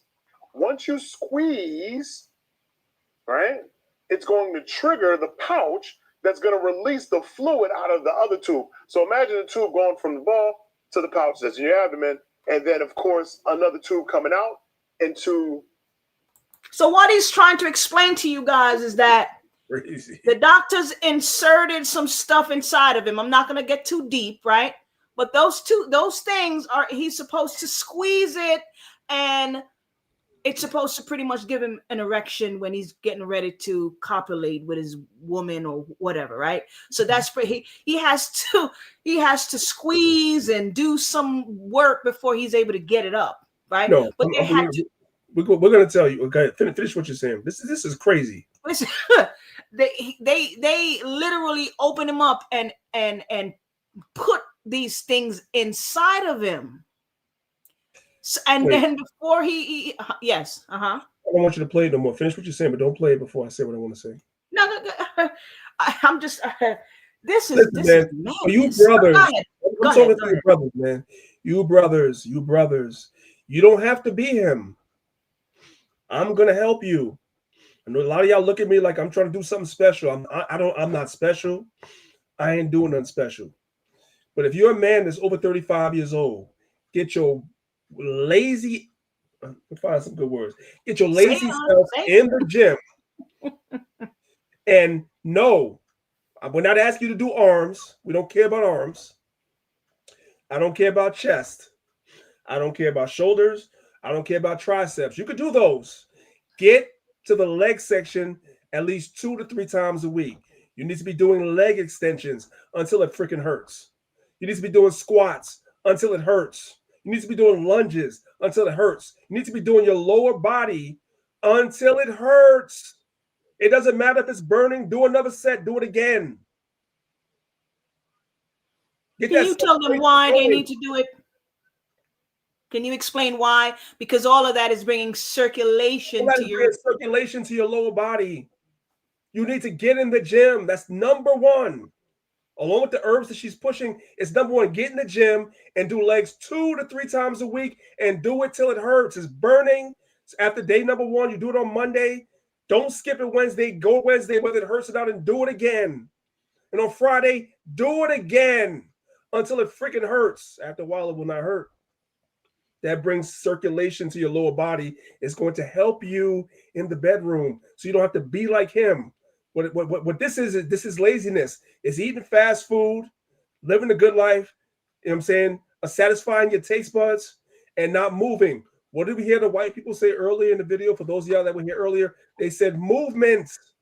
Movement is medicine. Movement is medicine. So if you are a man that's suffering from ED, erectile dysfunction, you don't need Viagra. You don't need Cialis. You need to get in the gym, get on that damn leg press and work it out. Yes, it hurts. Who cares? Do squats. Who cares? Do leg extensions. Who cares? Do lunges. Who cares? That's your medicine. But y'all don't want nobody to talk to y'all like that. I'm talking about. So that's why y'all don't come in these rooms and we talk about these things. You know, y'all think I'm doing something special. No, I just don't want to be him. And I'm older than him. Anyway, go ahead. The cylinder device inside of the penis. Okay? So 3. I'm trying to do it so you can see everything here, y'all. Just give me a minute. I'm trying to improvise. I'm not doing all this crap. I'm not. Keep playing. I'm not doing all of this. I'm sorry. Absolutely not. Absolutely This not. is insane. This is insane. Do y'all want me to continue the video, or should I just move on to something else? Well, it depends how many slides you got. I don't know how many slides you got. I have a lot more slides. What I wanted to elaborate. It's 6:30 now. I know you have stuff to do. We only have a half hour left, and I want to elaborate. And I always tell people, when we do these videos, we try to find solution to these problems. Okay, so I want to be able to offer solution in case anybody who hasn't gotten to this part of their life yet, so it can prevent you from doing this madness that this brother is doing right here, because this is total madness. When y'all see me posting gym videos, just know I'm not trying to show off. I'm just trying not to have to do this. That's why I do it. I'm trying not to have to do this. Go ahead. I'll play a couple, maybe 2 more minutes, and then I'm done. Inside of your penis. So you're going to pump the ball, which is, of course, going to activate the liquid that's going to come from the pouch in your abdomen and go right here into the shaft. Okay? Now, as it's going into the shaft, we're going to go from a semi-raw ski, and we're slowly going to start to rise to the occasion. Boop, boop, boop. When you're ready to play. This is you ready to play. Maybe you can go here. Don't worry, you cannot overpump. Like, you're gonna feel it empty out. Okay, I'm done. Okay, let's. I am so done. Jesus Christ, I'm done. All right, let's. God damn. And it's like, do you realize how he just doesn't take anything serious? I think that's why his wife left him, because everything is a joke. And what you have on the screen, what you're about to explain, is that he doesn't understand that although he's joking, like you said, it's a skit for him. Him having erectile dysfunction is a prime body example of telling you, bro, you about to have a heart attack or a stroke. That's what your body's telling you, though. Remember them warning signs we were talking about earlier? You not knowing your body? It starts off with you not being able to get an erection, but your body's telling you in a minute you about to either have a stroke or a heart attack. Anyway, go ahead. Let me repeat that for the person who's sitting all the way in the back and they didn't hear it. Let me repeat that. If you are a brother and you are experiencing erectile dysfunction, okay, that is a symptom of a bigger problem that is lurking in your body. Erectile dysfunction, one of the main cause is poor blood circulation, it means that somewhere in your body, the blood flow is being cut off. There's a restriction of the flow of blood.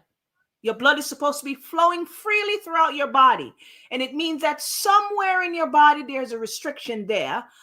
And it is going to put a strain on your heart, which is going to give you a heart attack, or it's going to cut off oxygen to your brain and you will get a stroke. Okay. So what is one of the main cause of erectile dysfunction? Hardening of the arteries. Poor blood circulation will cause erectile dysfunction. Diabetes, as I don't know if I played the part where he said he does have diabetes, guys, okay? And he is obese. Diabetes can damage blood vessels and nerves that control erection. So he's dealing with a whole bunch of stuff, okay? Let me repeat that one again in case somebody's dealing with diabetes. Let me remind you, diabetes damage blood vessel and nerves that controls erection, okay? One of the main cause of erectile dysfunction is underlying health condition that affects blood flow, nerves, or hormones such as heart disease, diabetes, high blood pressure, and obesity. Now, you do have psychological issues, like anxiety, depression, and stress. Those are also causes as well, right? That's what you call a mental cause, right? Additionally, certain medication, I want you guys to pay attention to this one. Certain medication, such as medication for high blood pressure, medication for depression, medication for prostate, can cause erectile dysfunction, or if you already have it, it can worsen it. Okay, I just for those of you who are on high blood pressure medication, medication for depression or anxiety, and prostate and stuff like that. All right. Give me 1 second, guys.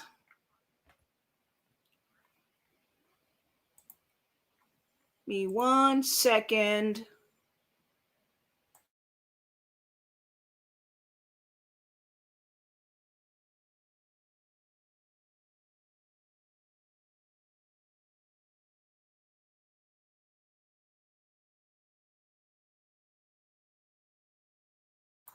I'm sorry, guys. Give me 1 second. Okay. So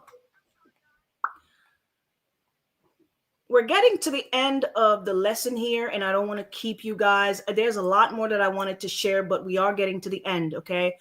So,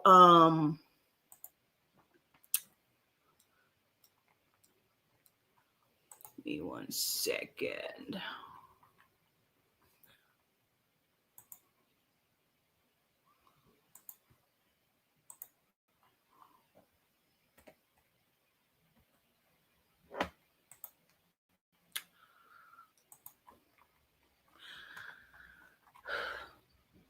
Priest Daniel, I have something that he has to attend to around about 30 minutes. So now, what I want to share with you guys is this right here.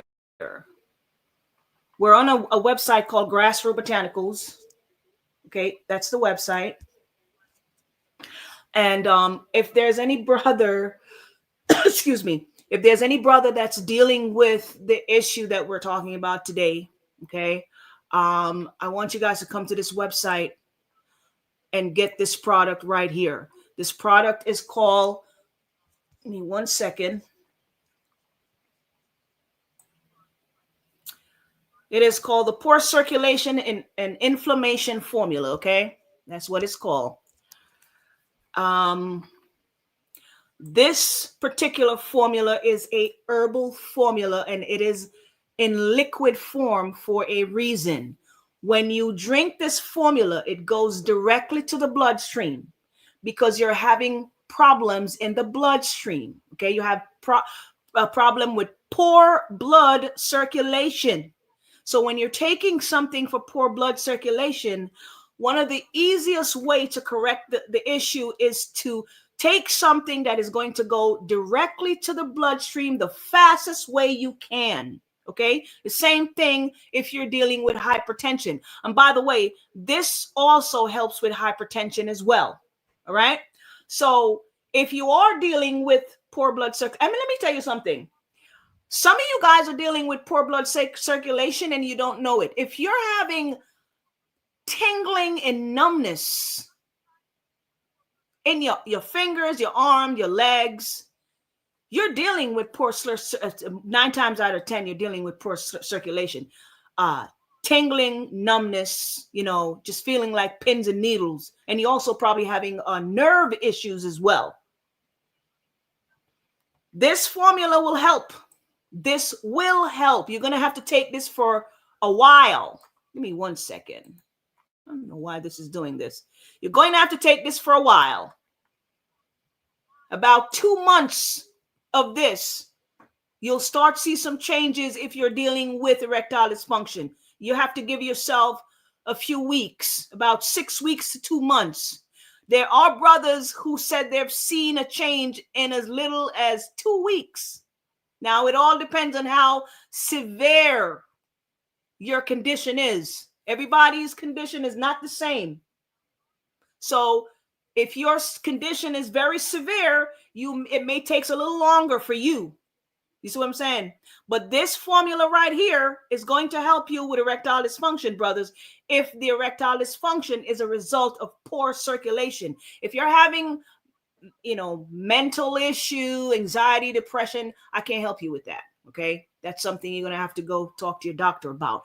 But if the issue is dietary, this is going to help you right here to get rid of ED, erectile dysfunction. All right. So you come to this website, Grassroot Botanicals, right here, and you scroll down and you're going to see this formula here, the circulation formula. You can't miss it. I just wanted to say that before I continue. Okay. I'm going to move on to this right here. So, I want to tell you guys a little story. Back in 2021 or 2022, I met with a brother who had just turned, I believe he said he was about 30 years old. He had just turned 30, right? And he walked into the store. I don't know who, somebody told him that I was there. Somebody told him about me. He showed up. I did the first time I'm seeing the gentleman. He showed up and we sat down together, right? He said he needed to talk to me. We sat down and I'm talking to the brother, maybe not even 2 minutes, and the brother started crying, and it broke my heart. And we're having a conversation, and the brother said to me that he worked in the medical system and he was forced and bullied into taking multiple COVID vaccination, right? Now, the brother was crying because he said he had this constant, he was afraid. He was afraid because brother thought he was dying, He said he had this constant tingling and numbness and tightness in his arms and his legs, his hands and his legs, just constant tingling. And one of the main thing that he said he was dealing with is that he had lost all of his sexual function. That's what he told me. He had lost all sexual function, 30 years old, right? So now the brother was dealing with erectile dysfunction at 30 years old, and he had taken 3 vaccines. So long story short, I put the brother on a protocol. I put him on a protocol. I put him on a 6 weeks protocol for poor circulation. Was it 6 weeks or 2 months? I think it was about 6 weeks or 2 months. And I'll tell you something. I never saw that brother again until about 1.5 years later. The brother walked back into the store, and that brother had a huge smile on his face. The brother ran over and gave me a big hug, like just, and I'm like, okay, how you doing, brother? And he gave me a testimony, man. He gave me a testimony. Brother said he came into the store to see me. He was in the neighborhood and he just came to see me. And no more tingling, no more numbness, no more leg problem. Has gained all of his sexual function back. Okay, he's back to normal again. And he said he was just in the neighborhood, just to see if I was there and to say hello and tell me what's going on with him. And so that's one of those stories that, it's not a lost cause for everybody. It's not. There are some people who will make changes. That's one of the few, not few. That's one of the many stories that kind of stick with me. You know what I mean? Because a lot of our brothers are out here struggling and they don't have anybody to talk to. And I always wonder what would have happened to that brother had I not been in that store to that day. You know what I mean? Because he had a lot of issues going on, and that was all because of the poor circulation. He could have died because he had blood clot in his system. Because that's one of the problems that the vaccine caused is blood clot in the system. So I just wanted to share that story. And like I said, I put the brother on a protocol, and the product I just showed y'all earlier, that's what he took. This right here. That's what he took.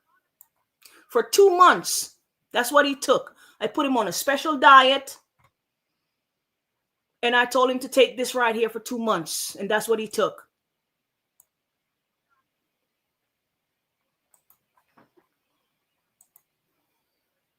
So before we go, I want to tell you guys some of the signs of poor circulation real quick. So if you have poor circulation, these are some of the signs that you need to look for, okay?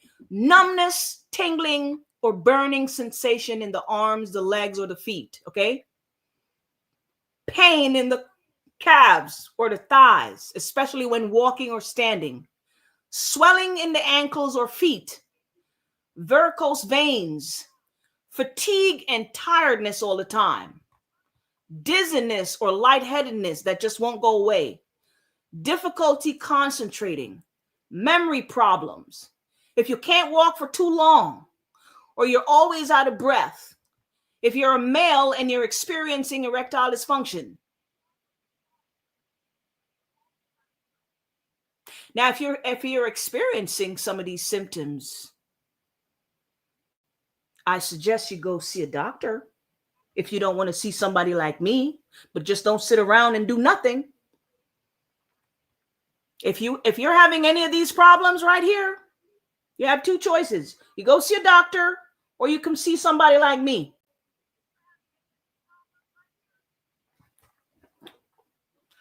All right, I think we're going to end the live here. I'm going to take some questions. There's a lot more to cover, but we're coming to the end of the live. And I had about 60 slides here, and we're only up to about 20. Good. So that gives us. So we'll get back to this. Yes, more the weeks to come, y'all. Make sure y'all spread the word that we be live every Sunday, 5 p.m. Eastern Standard Time. If you guys have any questions for Sister Malika, you guys can put it in the chat. If you guys have any questions, you guys can put it in the chat, and she'll answer the questions based on what she went over. Make sure you guys subscribe. If you're on YouTube, make sure you guys subscribe to the YouTube channels. All praise to the Most High. Okay. Anybody have any questions for me before I go? Sister Opal said that's the main thing that's going on right now. Blood clots in the legs. Okay. Fuck Bill. Bill Gates. That's funny. How many bottles equal a 2-month supply? The half a gallon. So the small bottle here, hang on, let me show you. The small bottle here that's on the screen, That's 2 weeks worth. Okay. So 2 of these bottles are a month supply, or you can get the half a gallon. So right here, I scroll down. 1 second. We're not sharing right now, so I got to share the screen. Okay, let me share. We're not sharing? Oh, I'm sorry. Oh, okay, now it's sharing. Go ahead. It's sharing now? Okay. Yes. I don't know what happened. Okay. So what I was telling the brother who asked the question. So this bottle right here, hang on. What's going on here? Come on. Okay, so this small bottle right here is 2 weeks worth of products. Okay, this lasts 2 weeks. But if you scroll down here, we have a whole month's worth, and that's the half a gallon. Okay, and just so everybody know, if you come to this website here, everything you won't pay for shipping, guys. I have failed to mention that you will not pay for shipping on this website. Okay, just want to let you guys know that there is no shipping here. Whatever the prices are on the website is what you'll be paying for the product. Okay, all right. So the half a gallon here is a month's worth of product, and then we have a whole gallon over here, so that's like 2 months. Most people buy the half a gallon, all right, and you keep it in the refrigerator, and it's 1 shot glass. You're going to take 1 shot glass of this every morning on an empty stomach for 3 weeks, and you will skip a week. So you're going to take it straight for 3 weeks, 1 shot glass in the morning, 1 at night before you go to bed, 1 in the morning on an empty stomach, 1 before you go to bed. If you don't know what a shot glass is, it's pretty much what they use at the bar. You know, you take a shot at the bar, right? You can find disposable shot glass at the local dollar store, like $2 a pack. Okay. So you take a shot glass of this every day, twice a day. And then you're going to, if you're getting it for a month, you want to skip a week. And then, the 4th week, you want to finish the bottle. Okay. Excuse me. So the half a gallon is 2 months worth of products. Okay. How many? Okay. What can I do about strengthening the joints?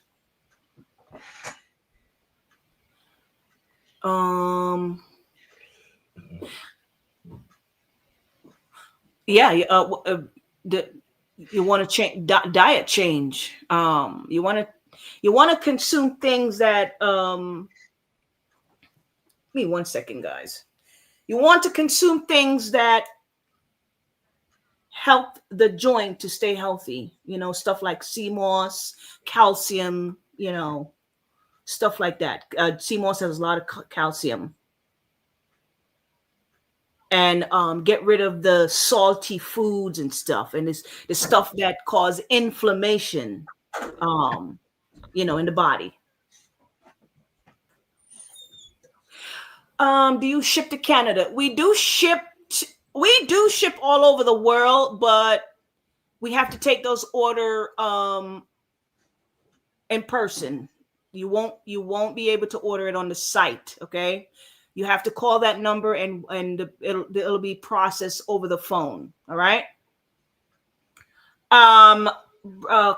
Kadash says, how many spoonful do we take per day? Yeah, as I mentioned, it's 2 shot glass per day. 1 shot glass in the morning, 1 shot glass before you go to bed at night. It is very potent. Okay, which is why it works. It is a very potent formula.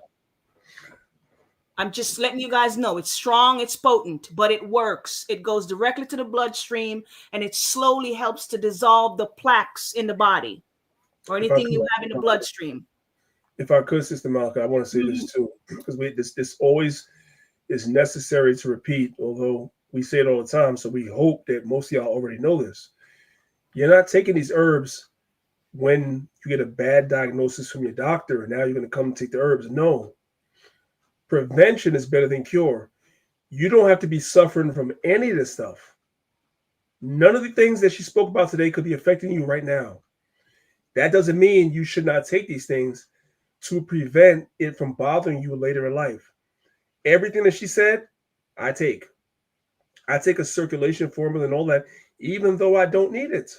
Even though I go to the gym, I don't suffer from ED, I have none of those problems. But I take it anyway as a preventionary cure. The things she has for diabetes, I take it. The things she has for cancer, I take it. I have none of those problems. I think that's another issue maybe for another day as time is running out. Many people think you don't get on the herbs until something is wrong. No, you get on the herbs and live this lifestyle before something is wrong. That's the idea. You got it.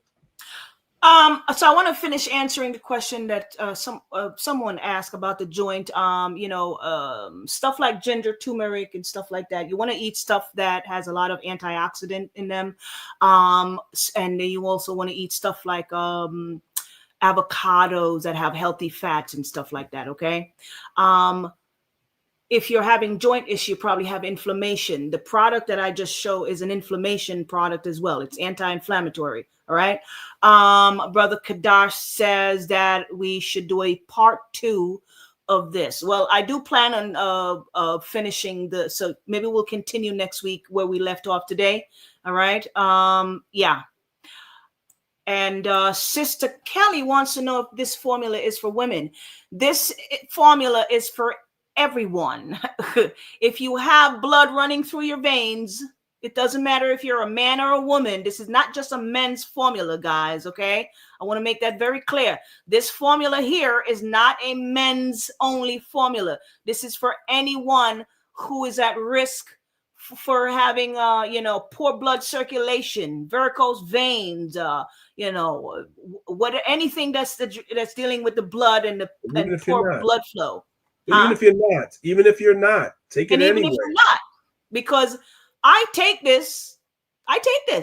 My husband takes this. We don't have that type of problem. We don't.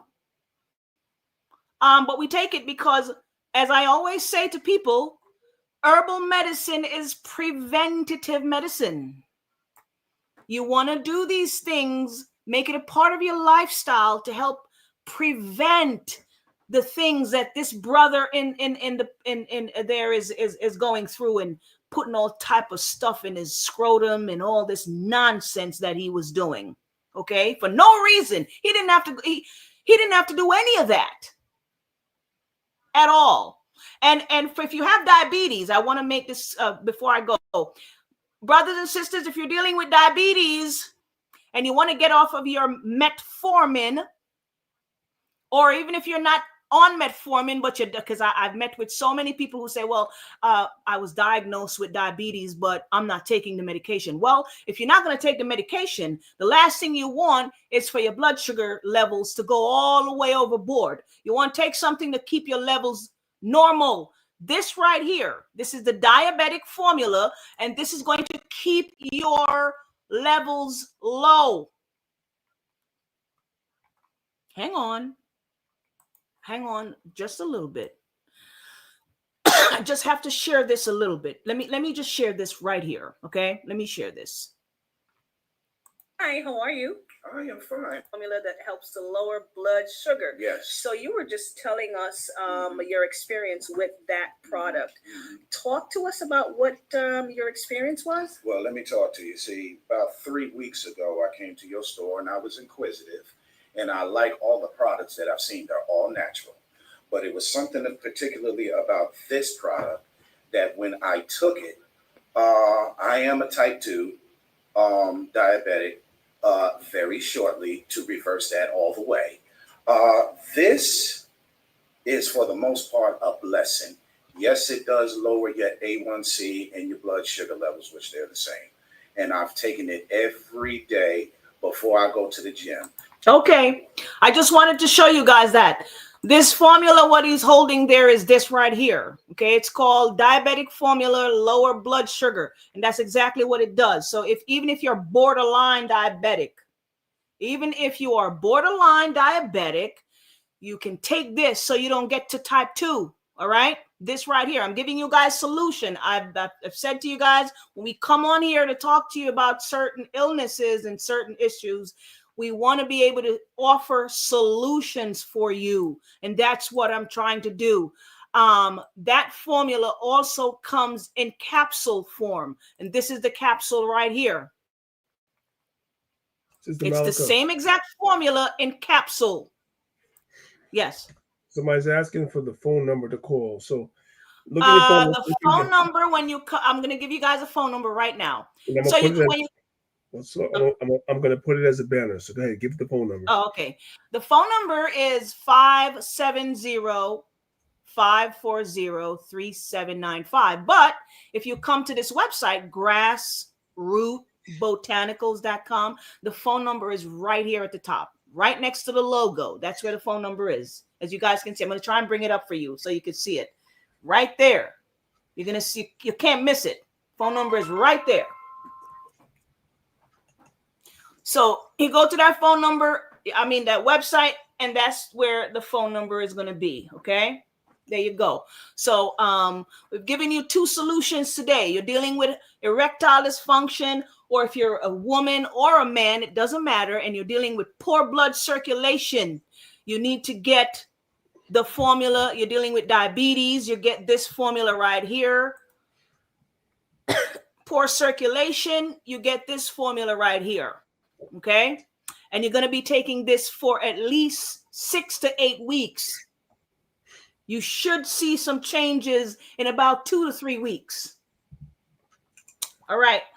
If you will see changes, if you make changes in what you're putting in your mouth, what you're eating. Let's be real. If you're taking the circulation formula or any other herbs, we're telling you, these herbs don't work like what you take from your doctor's office. Your doctor will allow you to eat whatever you're eating. You come in and you get your high blood pressure pills and anything else you get in from a doctor. They don't give you no actual consultation on what you should eat, whatever like that. You can eat whatever you want to eat and take your pills. That's not the way this works. If you really want to see real changes in your health, you call her, you get these herbs, and you also ask questions about how do you change your diet. And maybe, Sister Malika, I'm just going to throw this out there for you for a future PowerPoint. Maybe you should do a PowerPoint showing people how to eat. So here are certain foods that, will contribute to your high blood pressure. And here are alternatives you could eat. I thought we did that last week. Well, we got to do it again. Maybe that needs to be the whole PowerPoint for every illness. Let's say the top 5 illnesses, the top 7 illnesses, whatever. We just do a whole PowerPoint on just what to eat, because repetition with our people, repetition is everything. Everybody didn't see last week's PowerPoint. Repetition is everything. That's what I teach. So you got to keep teaching the same thing. Maybe you just need to do a whole class on just eating, nothing else, not the diseases, but just eating. Okay, you like these foods, you're addicted to these foods, you're addicted to sugar, you're addicted to salt. Okay, we got that. Okay, now you're hungry, you have these cravings, whatever like that. Instead of eating this, eat this. And that should be the whole class. All right, we'll work on something like that. Yeah. I'll work on that. All right. I just want to thank everybody for tuning in, though. Thank you guys for coming here every Sunday. You could have been anywhere else, but you're here. Somebody's asking about spider veins. Do you have anything for that? I don't want to go before they. Spider vein is very similar to varicose vein. The vein is damaged.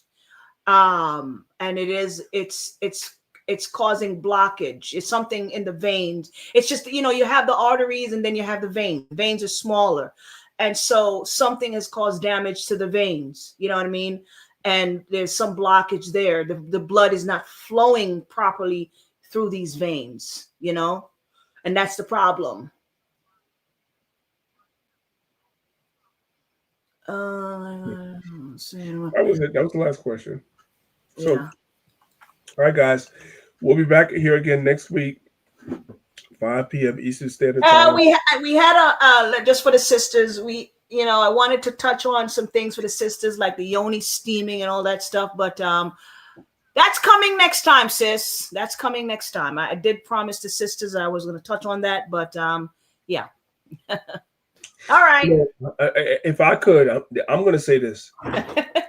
Based on the feedback that we get, the calls that we get, you know what I'm saying, the interactions that we get, it seems sisters, in the world, the women are more on top of the health than the men. That's in the world. In the Israelite community, based on my experience and what I've studied, what I've seen, and the people that reach out to us, the brothers care more about their health than you sisters.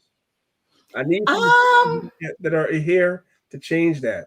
Like I might have to disagree. I might have to disagree, honey. We need more sisters to we want to see more you sisters getting these herbs and everything, like supporting, because we're not seeing that. You're disagreeing with that? We're not seeing that. No, I'll say this. I'll say the sisters in the world and the sisters in the truth don't care much about their health at all. That's what I said. That's okay. I misheard you. I'm sorry. The brothers are more supporting and they care more about the health than the sisters. That's what I said. Yes, absolutely, 1,000%. That's what I've seen, and I've been doing this for years, and that's what I've seen. I get more phone calls from brothers. I meet with more brothers. Yep. Yeah. All right, y'all. All right. We're gonna end it right here. We appreciate you, brothers and sisters that are here.